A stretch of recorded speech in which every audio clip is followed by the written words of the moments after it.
All across the country, fracking has certainly increased the amount of oil and gas that's being extracted, but there have been numerous problems with the pollution caused by it, without having appropriate safeguards, and quite frankly not even knowing what's being pumped into our ground and underneath and how that's affecting things. And there's been some research that has indicated that it might contribute to things like earthquakes that they've been seeing in Ohio and Pennsylvania that they've never had before. There certainly has been some groundwater contamination in other places, and I think until we've got lots more answers about how it's going to affect the actual geology here, I think it's unwise for us to continue just unabated to allow fracking in New Mexico when we don't have the answers as to how it's going to affect our long-term ecology. You know, I've read how the industry says there's no correlation between the two. There's no proof that it's caused earthquakes or water contamination. Proof and whether there is something is a long way away from things, and there certainly have been some very strongly correlated studies that have showed that there are some correlations with these things.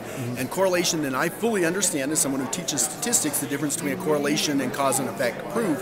That doesn't mean it's not occurring, and when the industry says that it's absolutely safe, I think that has a lot to be interpreted, and the industry is always trying to make as much money as possible, and sometimes that means you cut corners on safety and other things. Fracking has been used in the state of New Mexico since at least the 1930s in some form, and so for all of us to suddenly say that it's bad and evil is just wrong. We've been doing it for a long time, and fracking is what funds our public schools, because without oil and gas production, there's no money for our schools. The land-grant universities like New Mexico State, which is in Las Cruces, his district, is funded by the mineral resources. It's called the land-grant school because the land was there so that we could get the resources out. Fracking gets those resources out. Without fracking, no oil, no gas, no schools. Couldn't you use the wells that are already drilled and just say have no more fracking in the future, and it wouldn't necessarily hurt the state revenues?